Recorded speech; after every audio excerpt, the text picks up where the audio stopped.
भरतपुर नामक गांव में चवन्नी लाल नाम का एक सेठ अपनी पत्नी के साथ रहता था। हालांकि उनके पास धन दौलत की कोई कमी नहीं थी, मगर कंजूसी में उसका कोई सानी नहीं था। ओहो, मेरी चाय में ये मक्खी कहां से गिर गई? आहा, चाय के साथ साथ जलेबी का स्वाद भी आ गया। लगता है किसी हलवाई की दुकान से आई थी ये मक्खी। चलो अच्छा है, अब कुछ दिनों तक जलेबी खाने की छुट्टी। हे भगवान, क्या करूं इनकी इस कंजूसी का। हर चीज के लिए इन्होंने मुझे रुला रखा है। सुनिए जी, आज मछली खाने का बड़ा मन हो रहा है। आप बाजार से ले आइए ना।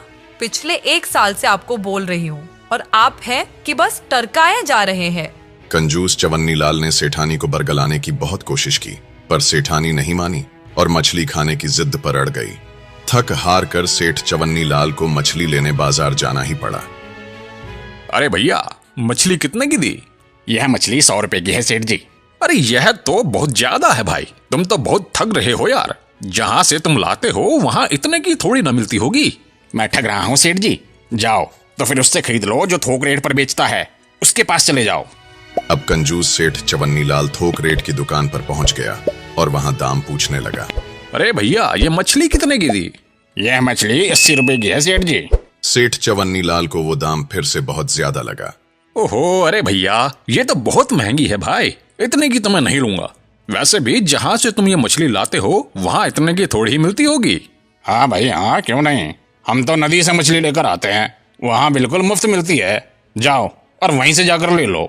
सेठ जी को यह बात रास आ गई। अरे जब मुफ्त में कोई चीज मिल रही है तो फिर मैं उसे पैसे देकर क्यों खरीदूं? नदी से ही निकाल लेता हूं मछलियां, 4 पैसे तो बचेंगे।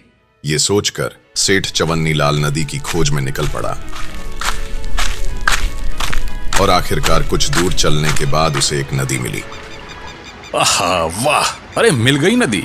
चलो अब जल्दी से इस नदी से बढ़िया बढ़िया मछली पकड़ लाता हूँ।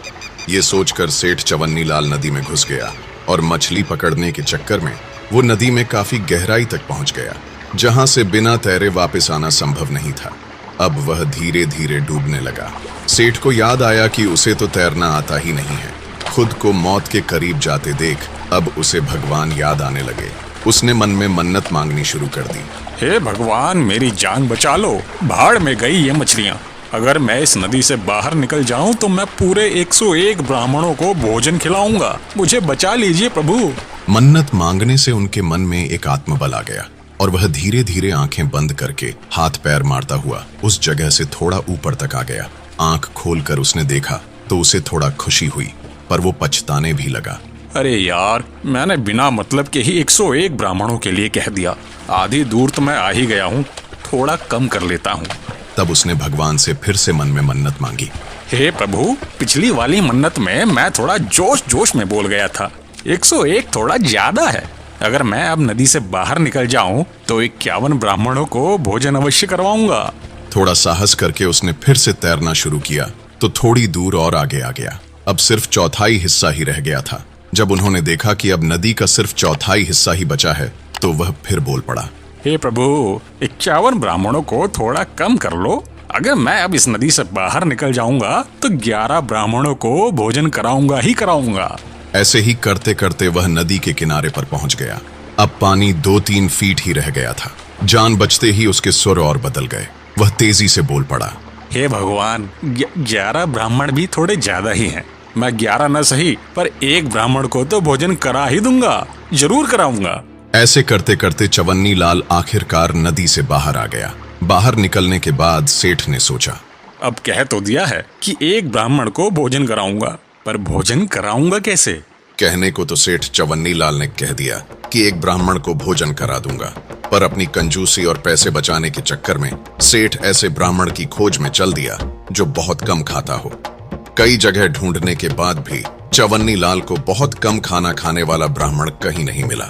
वो ढूंढता रहा और कई लोगों से पूछने बताने के बाद आखिरकार सेठ को एक ब्राह्मण मिल ही गया। सेठ उस ब्राह्मण के घर पहुंचा। पंडित जी, मेरा नाम सेठ चवन्नी लाल है। मैं पास के गांव भरतपुर में रहता हूँ। दरअसल मुझे एक ब्राह्मण को भोजन कराना है, इसीलिए आपके पास आया हूँ। ठीक है सेठ जी, मैं आ जाऊंगा आपके घर। अब सेठ जी ने कुछ ऐसा प्रश्न कर दिया जिसके लिए ब्राह्मण देवता तैयार नहीं थे। पंडित जी, वैसे आप कितना खा लेते हैं? क्योंकि पिछली बार जिस पंडित को मैंने भोजन करवाया था वो तो बहुत बड़ा पेटू निकला था। इतना सुनते ही ब्राह्मण समझ गया कि यह सेठ बहुत ही कंजूस है जो ऐसी बात पूछ रहा है।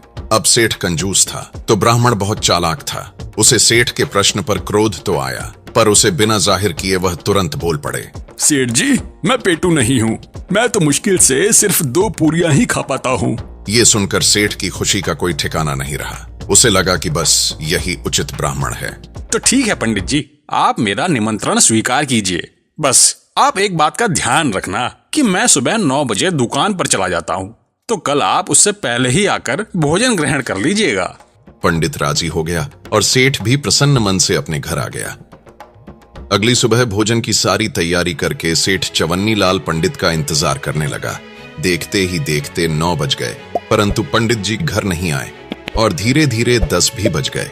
अंत में थक हार कर सेठ ने सेठानी से कहा, पंडित जी भी पता नहीं कहाँ रह गए। 9 बजे का बोला था और अब 10 बज गए हैं। मुझे दुकान के लिए देर हो रही है। भाग्यवान, मैं दुकान जा रहा हूँ। अगर मेरे जाने के बाद पंडित जी आए तो तुम उन्हें भोजन करा देना और 11 रुपए की दक्षिणा भी दे देना। यह कहकर सेठ चवन्नी लाल घर से चला गया। उसके जाने के कुछ देर बाद करीब 12 बजे पंडित जी घर पर आए। उनके आते ही सेठानी उनके हाथ पैर धुलवाने लगी। वो हाथ पैर धो ही रही थी कि तभी पंडित जी फूट फूट कर रोने लगे।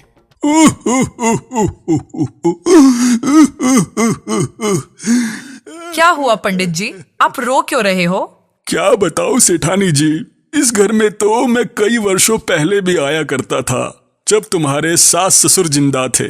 बस अभी तुम्हारी देवी जैसी सासू माँ की याद आ गई। वह जब भी भोजन के लिए बुलाती थी तो हाथ पैर धुलवाते समय मुझे 5100 रुपए देती थी। इतना सुनते ही सेठानी तुरंत भावुक हो गई। सासू माँ नहीं है तो क्या हुआ पंडित जी, मैं तो हूँ ना, मैं उस रीत को नहीं बदलूंगी। सेठानी ने 5100 रुपए लाकर पंडित को दे दिए। पंडित जी बड़े खुश हुए। इसके बाद सेठानी ने पंडित के लिए 2 पूरियों का बढ़िया सा भोजन लगा दिया। पंडित ने पेट भरकर भोजन किया और भोजन खत्म करने के बाद वो एक बार फिर से फूट फूट कर रोने लगे। पंडित को इस तरह रोता देख सेठानी चिंतित हो गई। उसने फिर से पंडित जी से पूछा, अब क्या हो गया पंडित जी, अब आप क्यों रो रहे हो? खाने में कुछ कमी रह गई क्या? नहीं, ऐसी कोई बात नहीं है सेठानी जी, बस मुझे फिर से आपकी लक्ष्मी स्वरूप सासू माँ की याद आ गई। जब वो जिंदा थी ना, तो वह मुझे भोजन कराने के बाद भी 21,000 रुपए की दक्षिणा और साथ ही साथ आटा और चावल का दान भी करती थी। पर वह सब पुरानी बातें हैं, अब वह समय कहाँ लौट कर आएगा। चलिए ठीक है सेठानी जी, अब मैं विदा लेता हूँ। रुकिए पंडित जी, आप चिंता मत कीजिए, जैसा पहले से होता आया है आगे भी वैसा ही होता रहेगा। इतना कहकर सेठानी ने तुरंत चवन्नी लाल की तिजोरी से 21,000 रुपए निकालकर पंडित को दक्षिणा के रूप में दे दिए और साथ ही आटा चावल दाल आदि को एक झोले में बांधकर पंडित को दे दिया। पंडित जी सारा सामान लेकर खुशी खुशी अपने घर निकल लिए। रात को जब सेठ चवन्नी लाल लौटकर घर आया, तब उसने सेठानी से पूछा, अरे भाग्यवान, पंडित जी भोजन करने आए थे या नहीं? हाँ, पंडित जी आए थे और मैंने उन्हें भोजन भी बहुत अच्छे से करा दिया था, पर वो बार बार रोए जा रहे थे। हैं? बार बार रो रहे थे? पर वह क्यों? दरअसल वो बता रहे थे कि सासू माँ के समय में भी वो हमारे घर भोजन पर आया करते थे, इसीलिए उनको बार बार सासू माँ की याद आ रही थी। लेकिन मैंने उन्हें सासू माँ की कोई कमी महसूस नहीं होने दी और उनका भोजन से लेकर दान दक्षिणा तक सब बहुत अच्छे से किया। ये सुनते ही सेठ चवन्नी लाल बुरी तरह से चौंक गया। दान दक्षिणा? अरे कैसी दान दक्षिणा? जब सेठानी ने पूरी राम कहानी बताई तो गुस्से से चवन्नी लाल का खून खौलने लगा। अरे ये तूने क्या कर दिया भाग्यवान? 26,000 रुपए की दक्षिणा? इतने में तो मैं पूरी दुनिया के पंडितों को खाना खिला देता। छोड़ूंगा नहीं, मैं उस पंडित को आज छोड़ूंगा नहीं। वो मुझे चूना लगाकर चला गया। सेठ ने तुरंत अपनी लाठी उठाई और पंडित के घर की तरफ चल दिया। उधर पंडित जी भी पूरी तरह तैयार होशियार बैठे हुए थे। उन्हें मालूम था कि जब कंजूस सेठ को सारी बात पता चलेगी तो वह बहुत हंगामा करेगा। इसीलिए पंडित ने पंडिताइन के साथ मिलकर पहले ही सारी तैयारी कर रखी थी। अरे भाग्यवान, वो कंजूस सेठ यहाँ कभी भी आ सकता है। तुम्हें अच्छे से याद है ना कि क्या करना है, कोई गलती मत करना। हाँ पंडित जी, हमें अच्छे से याद है, आप चिंता मत कीजिएगा, हम भी आप ही की पत्नी है, देखिएगा हमारी परफॉर्मेंस। कुछ ही देर में सेठ चवन्नी लाल बिलबिलाता हुआ पंडित के घर पहुंच जाता है। पंडित, अरे ओ पंडित, बाहर निकल। सेठ की आवाज सुनते ही पंडिताइन तुरंत पंडित को एक सफेद कफन उड़ा देती है। वहीं काफी देर तक जब पंडित बाहर नहीं आता तो सेठ गुस्से में घर के अंदर चला आता है। चालू हो जाओ भाग्यवान, सेठ जी आ गए हैं।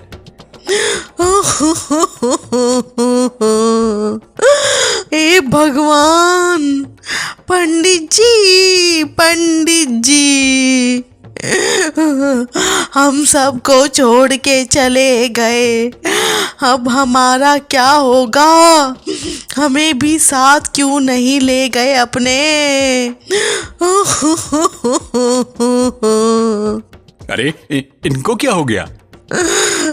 पता नहीं, सवेरे अच्छे भले घर में बैठे थे, कहकर गए थे किसी दानवीर सेठ के घर भोजन के लिए जा रहा हूँ।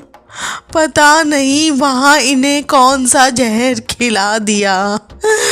वहाँ से जो लौटे हैं उसके बाद धे उल्टी धे दस्त और हमारे पंडित जी हमको छोड़ के चले गए। अब हम कहाँ से इनके क्रियाकर्म के लिए पैसे लाएंगे? कुछ भी तो नहीं है घर में, कैसे इनको फूकेंगे?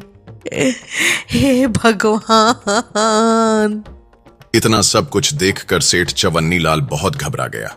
हे भगवान, ये पंडित तो मेरे ही घर से खाना खाकर लौटा था, कहीं ये बात गांव में फैल गई कि मेरे खिलाए खाने से इसकी मौत हो गई है तो मुझे तो जेल हो जाएगी। ये कहाँ फंस गया मैं? सेठ ने डर के मारे तुरंत अपनी जेब से 20,000 रुपए निकाले और पंडितानी को देते हुए कहा, यह लीजिए, यह कुछ रुपए हैं, आप इनसे पंडित जी का दाह संस्कार जल्दी करा लीजिए। और हाँ, इसके अलावा बाकी की जो भी जरूरत का सामान होगा वह मैं घर पहुंचकर भिजवा दूंगा, आप बिल्कुल भी परेशान मत होइए। इतना कहकर चवन्नी लाल फौरन अपने घर की तरफ पतली गली पकड़कर निकल लेता है और घर पहुंचते ही डर के मारे वो दाह संस्कार के सामान के साथ साथ 2 महीने का राशन भी पंडिताइन के घर भिजवा देता है। इस बात को 2 महीने बीत जाते हैं। अब सेठ जी का दिया हुआ सारा राशन पानी खत्म हो गया। तब पंडित जी ने फिर से कोई तिगड़म लगाने को सोचा और एक सुबह 9 बजे के बाद जब सेठ चवन्नी लाल अपनी दुकान के लिए निकल गया तब पंडित जी अपने घर से सेठानी से मिलने सेठ के घर की तरफ चल दिए। 2 महीनों से पंडित जी ने अपनी दाढ़ी मूंछ भी नहीं बनाई थी, सो लंबी लंबी दाढ़ी लेकर पंडित जी सेठानी के घर पहुंच गए। अब पंडित जी जितने चालाक सेठानी उतनी ही मूर्ख। पंडित जी को देखते ही सेठानी ने उनसे पूछा, अरे पंडित जी, आप यहाँ? आप तो मर गए थे ना? हाँ सेठानी जी, मैं मर गया था और अभी मैं सीधा स्वर्ग से ही आ रहा हूँ। क्या है कि वहाँ हजामत करने वाला कोई नहीं है ना, तो यहाँ मैं अपनी दाढ़ी बनवाने आया हूँ। पंडित जी बहुत ही चालाक थे। उन्हें आसपास के लोगों से पता चला था कि सेठ जी की एक गुड़िया नाम की बेटी थी जिसका कई साल पहले स्वर्गवास हो गया था। पंडित ने सेठानी से कहा, सेठानी जी, मुझे स्वर्ग में आपकी बेटी गुड़िया मिली थी।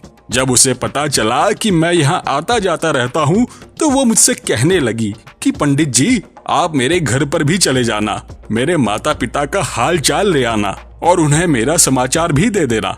तभी मैं आप लोगों को गुड़िया का समाचार देने आया हूँ। वैसे सेठ जी कहाँ हैं? कहीं दिखाई नहीं दे रहे। ये सब सुनकर सेठानी बहुत भावुक हो गई और पूछने लगी, क्या सच में? कैसी है मेरी बेटी गुड़िया? क्या बताऊं सेठानी जी, गुड़िया तो बहुत कमजोर हो गई है। वहाँ कोई बढ़िया इंतजाम नहीं है ना, फल फूल मेवा मिश्री कुछ नहीं मिलता वहाँ। अब मुझको ही देख लो, मेरी दाढ़ी कितनी बड़ी हो गई है, वहाँ हजामत बनाने वाला कोई नाई तक नहीं है। तभी तो मैंने सोचा कि यहाँ आकर अपनी दाढ़ी भी बनवा लूंगा और आपकी बेटी गुड़िया की खोज खबर भी आपको दे दूंगा। चलो, अब मेरा समय हो रहा है, मैं थोड़ी देर में वापस जाने वाला हूँ। तो आपको जो कुछ भी गुड़िया को देना दिवाना हो वह मुझको दे देना, मैं जाकर उसको दे दूंगा, वो बहुत खुश होगी। अब सेठानी ने गुड़िया के लिए बढ़िया बढ़िया व्यंजन और बोरी भरकर राशन सामग्री पंडित को दे दी और पंडित जी वो सारा सामान लेकर अपने घर चले आए। शाम को जब सेठ चवन्नी लाल लौटकर घर आया तो सेठानी ने उसे कुछ नहीं बताया। इसी तरह सेठानी का दिया हुआ राशन पंडित ने 2 महीने चला लिया और उसके बाद उन्होंने फिर से नई तिगड़म लगाई और दोबारा सेठ चवन्नी लाल के घर पहुंच गए। पंडित को देखकर सेठानी खिलखिला उठी और पूछने लगी, अरे पंडित जी, आप क्या हाल चाल है आपके? और मेरी बेटी गुड़िया कैसी है? हाल चाल तो बहुत बढ़िया है, अब तो गुड़िया एकदम तंदुरुस्त हो गई है। आपका दिया हुआ सामान देखकर वह बहुत खुश हो गई थी और खूब खा पी रही है। उसने आपका और सेठ जी का हालचाल पूछा है। और हाँ, एक खुशी की बात तो मैं आपको बताना ही भूल गया। जानती हो, आप नानी बन गई हो और सेठ जी नाना। गुड़िया को लड़का हुआ है। ये खबर सुनते ही सेठानी की खुशी का कोई ठिकाना नहीं रहा। अच्छा सुनो, गुड़िया ने कहा है कि अम्मा से कह देना कि नाती के लिए कुछ कपड़े और शगुन का सामान भिजवा दे। और हाँ, उसने वहाँ दावत का भी इंतजाम किया है, तो उसके लिए कुछ राशन पानी भी भिजवा देना। अब तो सेठानी जी दौड़ दौड़ कर सारा इंतजाम करने लगी। उसने एक तांगा बुलवाया जिसमें आटा, चावल और सारा राशन का सामान भरकर पंडित को दे दिया और जाते जाते कहा, पंडित जी, गुड़िया से कहना कि उसकी माँ उसको बहुत याद करती है और मेरे नाती को मेरा खूब सारा प्यार देना। हाँ हाँ, क्यों नहीं, कह दूंगा, मैं यह जरूर कह दूंगा। इतना कहकर पंडित जी निकल लिए। तभी अचानक किसी काम से सेठ चवन्नी लाल घर आ पहुंचा और देखा कि सेठानी तो दरवाजे पर ही खड़ी है। क्या बात है भाग्यवान, तुम यहाँ क्यों खड़ी हो? कोई आया था क्या? हाँ, स्वर्ग से पंडित जी आए थे। आप जानते हैं, आप नाना बन गए हैं। नाना? अरे मैं नाना कैसे बन गया? ना मेरी कोई बेटी, ना कोई भतीजी, भला फिर मैं नाना कैसे बन सकता हूँ? तब सेठानी ने चवन्नी लाल को बताया, अरे अपनी बेटी गुड़िया है ना स्वर्ग में, उसी को लड़का हुआ है, पंडित जी बता रहे थे। ये सब बातें सुनकर तो मानो सेठ को जैसे करंट ही लग गया। हे भगवान, तुम्हारा दिमाग खराब है भाग्यवान। उस पंडित ने तुमसे कुछ भी कहा और तुमने सब कुछ मान लिया। अरे भगवान, कहीं वो तुमको ठग कर कुछ ले तो नहीं गया? नहीं नहीं, मैंने उन्हें कुछ खास तो नहीं दिया, बस गुड़िया के बेटे के लिए सोने की चेन, कपड़े, एक टोकरी फल, आटा, चावल, दाल, तेल और बस 2 महीने का राशन दिया है। अब तो सेठ चवन्नी लाल के चेहरे पर हवाइयां उड़ने लगी। अपनी अक्ल की अंधी बीवी और धूर्त पंडित का गुस्सा लेकर वह पंडित के घर की तरफ चल दिया। जब चवन्नी लाल पंडित जी के पास पहुंचा तो उनसे हाथ जोड़कर माफी मांगने लगा। पंडित जी, मुझे माफ कर दीजिए। मैं आज के बाद कभी कम खाना खाने वाले ब्राह्मण को नहीं ढूंढूंगा और अपनी इस कंजूसी को त्याग दूंगा। मैं समझ गया हूँ कि आप मुझे उसी बात की सजा दे रहे हैं।